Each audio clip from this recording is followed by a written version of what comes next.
আচ্ছা, লাস্ট লেকচারে আমরা দেখেছিলাম যে কেন এইচবিটি ব্যবহার করলে পরে আমার জন্য কারেন্ট গেইনটাকে বাড়ানো পসিবল হয়। আমরা সেগুলো নিয়ে আরো কিছু আলোচনা করব। তার আগে আমরা দেখি আমাদের বিজেটির ভিতরে ক্যাপাসিটেন্স কিভাবে ফর্ম হয়।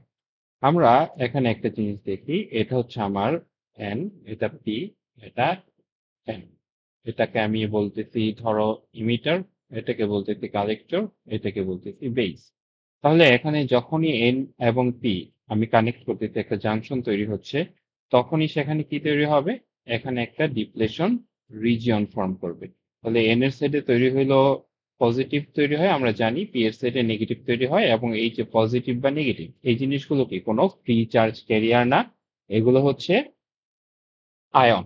এবং এইটাকে আমরা বলি কি, নাম হচ্ছে ডিপ্লিশন রিজিয়ন। ডিপ্লিশন রিজিয়ন বলতে কি বুঝাই, যে এখান থেকে চার্জ গুলো, ফ্রি চার্জ ক্যারিয়ার গুলো ডিপ্লিট হয়ে গেছে। তাহলে এখানে আমরা একটা জিনিস দেখো তো কনসিডার করতে পারি, সেটা হচ্ছে এই যে বেইজ যেটা আছে, বেইজের মধ্যে কি, এটা পি টাইপ ম্যাটেরিয়াল, তার মানে এখানে হোল আছে, one type of charge carrier. আর এন যেটা আছে ইমিটার, এটা কি এন টাইপ, এবং এটার মধ্যে কি আছে, ইলেকট্রন আছে। আর মাঝখানে, দুইটার মাঝখানে কি আছে দেখো তো, ইলেকট্রন এক সাইডে, হোল এক সাইডে। আর মাঝখানে কি, ডিপ্লেশন রিজিয়ন। ডিপ্লেশন রিজিয়ন মানে কি, এখানে কোনো ফ্রি চার্জ ক্যারিয়ার নাই। তাহলে দেখো তো, এটা হচ্ছে কি একটা আইডিয়াল প্যারালাল প্লেট ক্যাপাসিটরের যে আইডিয়াটা, ওইটার সাথে এটা ম্যাচ করতেছে। যে দুই সাইডে ডিফারেন্ট, যেমন আমরা প্যারালাল প্লেট ক্যাপাসিটর কি দেখতাম, একদিকে প্লাস একদিকে মাইনাস, আর মাঝখানে কি ফাঁকা জায়গা। এখানেও কি সিমিলার, একদিকে ইলেকট্রন আর একদিকে হোল, মাঝখানে ফাঁকা জায়গা। তাহলে এই দুইটা মিলে কিসের মতো কাজ করবে, একটা প্যারালাল প্লেট ক্যাপাসিটরের মতো কাজ করবে। তা আরেকটা ক্যাপাসিটেন্স এখানে আমাদের ফর্ম করে, সেটাকে আমরা কি বলতেছি দেখো। আমরা যদি পরের পেজে যাই, আচ্ছা, আমরা একটু আগের পেজে দেখি, এখানে আমরা কি বলতেছি দেখো। আমরা একটা ফর্মুলা জানি, কিউ ইকুয়াল টু সিভি। তাহলে সি সমান সমান আমরা লিখতে পারি কিউ ডিভাইডেড বাই ভি, অথবা এটাকে আমরা এভাবে লিখতে পারি del Q divided by del V. এখন দেখো, আমি যখন এই যে বেজ, এটা হচ্ছে আমার ইমিটার, এটা হচ্ছে আমার বেজ, আমি যখন বেজ আর ইমিটারের মধ্যে একটা ভোল্টেজ অ্যাপ্লাই করতেছি, তখন কি হবে? দেখো, বেইজের মধ্যে পজিটিভ দিছি আর ইমিটারের মধ্যে নেগেটিভ দিছি, তার মানে আমি ফরওয়ার্ড ওয়েস অ্যাপ্লাই করছি। এখন ফরওয়ার্ড ওয়েস অ্যাপ্লাই করলে কি হবে দেখো তো, আমার বেইজের মধ্যে মনে করো কিছু পরিমাণে চার্জ আছে কিউ, এবং মোস্টলি যেহেতু এটা হোল ছিল, এখানে পি টাইপ ম্যাটেরিয়াল, তাহলে এই চার্জ গুলো হচ্ছে পজিটিভ। তাহলে এখন যখন আমি ফরওয়ার্ড বাইস অ্যাপ্লাই করতেছি, তখন কি প্রচুর পরিমাণে ইলেকট্রন এন থেকে পি এর দিকে যাচ্ছে। তার মানে ইনিশিয়ালি এই ব্ল্যাক যেগুলো আছে, এই ব্ল্যাক গুলোকে তুমি কনসিডার করো ইলেকট্রন, এবং এখানে ইয়েলোইশ যেগুলো আছে এগুলোকে তুমি কনসিডার করো হোল। তাহলে ইনিশিয়ালি যখন আমি ধরো কোনো বায়াস অ্যাপ্লাই করি নাই, তখন এই ব্ল্যাক গুলো সব ছিল কোথায়, তোমার ইমিটার সাইডে। সবগুলো বেস এইগুলো ছিল ইমিটারে। আর ইয়েলো যেগুলো আছে, শুধু ইয়েলো গুলো ছিল বেইজের মধ্যে। কিন্তু যখন আমি বায়াজিং অ্যাপ্লাই করলাম, তখন কি হইলো, ইমিটার থেকে ইলেকট্রন গুলো বেইজে প্রবেশ করলো।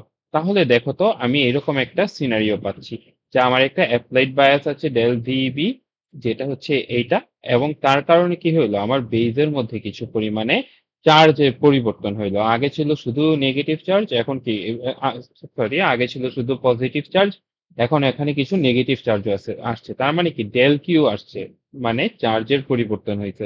তাহলে এইটার জন্য কি এখানে একটা ক্যাপাসিটেন্স তৈরি হবে। তাহলে যেই ঘটনাটা আমার base emitter junction, emitter base জাংশনের মধ্যে হচ্ছে, সেম ঘটনাটাকে আমার কালেক্টর এবং বেজ জাংশনের মধ্যেও ঘটবে।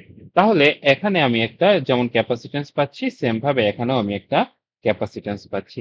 এবং এই যে ক্যাপাসিটেন্সটা তৈরি হচ্ছে, এটাও আমার ডিভাইসের অপারেশনের জন্য আনডিজায়ার্ড। আনডিজায়ার্ড কেন? আমরা যখন হাই ফ্রিকোয়েন্সিতে কাজ করতে চাই, হাই স্পিড সুইচিং করতে চাই, তখন আমার এই ক্যাপাসিটেন্সের মান যত কম হবে, আমার ডিভাইস তত ফাস্ট সুইচ হিসেবে কাজ করতে পারবে।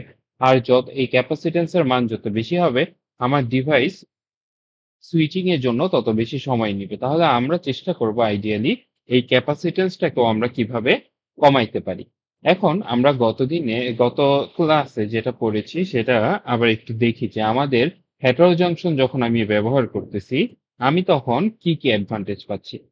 আমরা একটু উপরে যাই।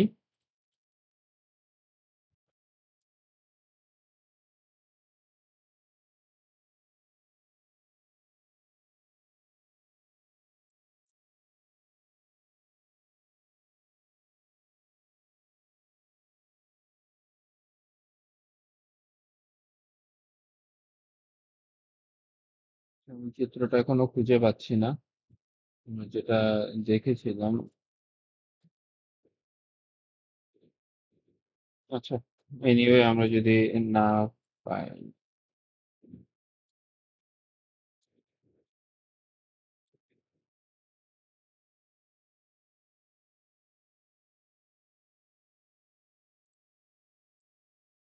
আচ্ছা আমরা এই চিত্রটা থেকেই দেখি। এখানে আমরা কি বলতাম, আমরা যখনই একটা হেটারো জাংশন ব্যবহার করতেছি, হেটারো জাংশন ব্যবহার করলে পরে আমি কি অ্যাডভান্টেজ পাবো এখানে? হেটারো জাংশন ব্যবহার করার কারণে আমরা দেখতে পাচ্ছিলাম যে আমি চাইলে এখানে একটা জাংশন এক রকমের থাকবে, আর উপরে এরকম ধরো পাইলাম, আর আরেকটা হচ্ছে আমার এটা এরকম এরকম হয়ে যাচ্ছিল। এতে করে আমার কি অ্যাডভান্টেজ পাচ্ছিলাম, এদিক থেকে আমি একটা যে হোলের ফ্লো পাইতাম সেটাকে আমরা আইপি দিয়ে ডিনোট করতাম, এদিকে যে ইলেকট্রনের ফ্লো পাইতাম সেটাকে আমরা আইএন দিয়ে ডিনোট করতাম। এবং আমরা এখানে এটা আলোচনা করেছিলাম যে আমি চাই এই রেশিওটা যেন বড় হয়, মানে বিটা বা গেইন এটা প্রপোর্শনাল টু ছিল আইএন বাই আইপি। তাহলে আমি কি চাইতাম, আইপিটাকে আমি যত কমাইতে পারি আর আইএন যেটা আছে এটাকে আমি যত বড় করতে পারি। তাহলে এটা করার জন্য আমার কি কনফিগারেশন করা লাগতো দেখো, এবং এই যে আইপি যেটা আছে এটা কমাইতে হলে আমাকে কি করতে হবে? আমরা অনেক আগে থেকে এই জিনিস জানি, এটা এন, এটা হচ্ছে আমার ইমিটার সাইড, এটা হচ্ছে আমার বেস পি, তারপর এটা হচ্ছে আমার কালেক্টর সাইড।